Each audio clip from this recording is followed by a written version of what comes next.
JSSC हाय हाय हाय हाय हाय JSSC होश में आओ, होश में आओ, होश में आओ। तेरी मनमानी नहीं चलेगी, नहीं चलेगी, नहीं चलेगी। Current affairs, static GK, Jharkhand current affairs, और उसके बाद इसमें भी मन नहीं भरा इतना सिलेबस देने के बाद। उसके बाद उनको देने का पड़ा तो क्या दिए, तो लैंग्वेज पेपर में हिंदी, खोटा, नागपुरी, पंचपरगनिया, खड़िया, इतने सारे लैंग्वेज पेपर, फिर भी मन नहीं भरा। तो और पेपर 1 जो था उसमें क्वालिफाइंग, उसमें हिंदी और इंग्लिश, तो इतना लंबा सिलेबस, इतने सारी चीज़ों को अध्ययन करने के बाद हिम्मत भी नहीं होता कि दूसरा एग्जाम की तैयारी करें। इसीलिए सभी हम लोग झारखंड के विद्यार्थी जो हैं फंस चुके हैं इस झारखंड सचिवालय की तैयारी में, और इतना मेहनत कर लिए हैं कि दूसरे तैयारी भी करने का मन नहीं लगता है, क्योंकि सचिवालय की जो परीक्षा तिथि है 2015 के बाद 2016 में जो हुआ था पीटी का, वो कैंसिल हो गया। उसके बाद 2019 में वैकेंसी निकली, फिर नियोजन नीति के कारण फिर रद्द कर दिया गया, फिर 2021 में फिर उसको प्रकाशित किया, फिर उसको भी रद्द कर दिया गया, फिर 2023 में प्रकाशित हुआ, फिर 2023 में फॉर्म फिलअप हुआ, और उसके बाद जब एक बार 2023 में अक्टूबर के महीने में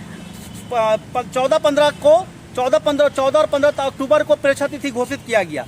विद्यार्थी फिर जोर शोर से लग गए, इतना चेंज होने के बाद भी। उसके बाद फिर उसको पोस्टपोन करके अपरिहार्य कारणों से बोला गया कि 16 दिसंबर को होगा, फिर 16 दिसंबर को भी अपरिहार्य कारण से उसको भी रद्द कर दिया गया, स्थगित कर दिया गया।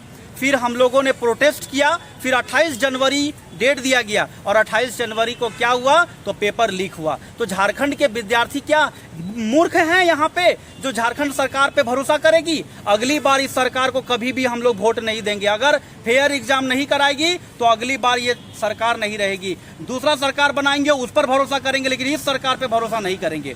आयोग से, JSSC चेयरमैन सर से, सचिव सर से हम लोग विनम्र निवेदन करते हैं कि ये जो एग्जाम की जो प्रोसेस है, इस प्रोसेस में जो धांधली हो रही है, जो सेटिंग में है, उन लोगों को पकड़ने का काम करे, ताकि बाकी विद्यार्थी इस सब गिरोह में ना फंसे।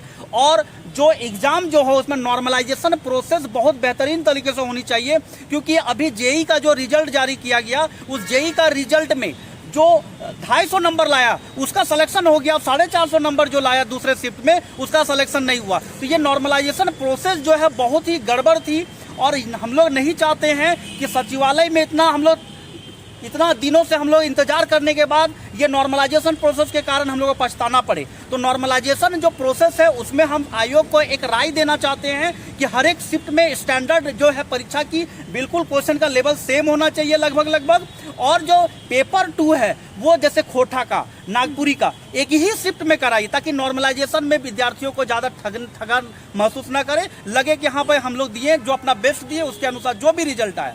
उसके बाद भी एक जो परीक्षा तिथि का जो रिजल्ट जारी हो रहा है, परीक्षा तिथि की जो रिजल्ट है, रिजल्ट के साथ साथ कट ऑफ भी पता चलना चाहिए। यहाँ होता है क्या, रिजल्ट जारी हो जाता है, उसके डॉक्यूमेंट वेरिफिकेशन हो जाता है, नियुक्ति पत्र बांट दिया जाता है, उसके बाद बोला जाता है कि कट ऑफ जारी हो रहा है। तो ऐसा नहीं होना चाहिए। हम लोग को पता तो चलना चाहिए कि किस कारण से मेरा चुनाव नहीं हुआ, मेरा सिलेक्शन नहीं हुआ।